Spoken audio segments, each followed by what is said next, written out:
Okay. Alice, let's talk about Nested a little bit. Obviously, you've been at the helm now for a couple of years. We were talking earlier before we started filming about getting more women back into a state agency. Obviously, you're very much involved with the on the committee, I think, of women in residential estate agencies. So it's quite passionate. You're quite passionate about it. Why do you feel the self-employed model lends itself more to getting some of these great women that have had to take time out, getting them back into the industry? I don't think that the self-employed model, obviously I'm a big advocate for it, but I don't think that that's a solution to get more women into senior positions. I think that it's good for a lot of women maybe coming back from maternity that want the flexibility, etc., but I don't want to sit here and say, yeah, the solution is a self-employed model, because that isn't. Like, I'm not self-employed, I'm employed by Nested, and when I look back at my journey and how I managed to, I guess, build up and get to the helm, it was because I had very, very supportive bosses along the way that had that mindset of, I want a senior leadership team. I mean, at one point, Nested, we were 150, 160 sort of employed people. So at one point back in 2019, we were a really big company full of engineers, designers, building lots of technology, etc.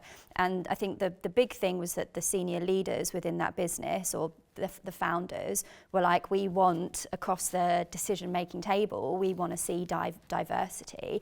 And I think there needs to be more companies within our industry that do that. So a big thing for me, I was actually reading this the other day. It was a Harvard business school sort of survey, where they basically brought a load of people together, men and women, equal numbers of men, equal numbers of women. They did loads and loads of tests on them, and they realised that of the people that, well, they basically scored them. So people did these tests, they got the same score. They then went into a different sort of room, and they were like, right, okay, now rate yourself and how you thought you did in each particular task. The men scored themselves 33% higher than the women did, right?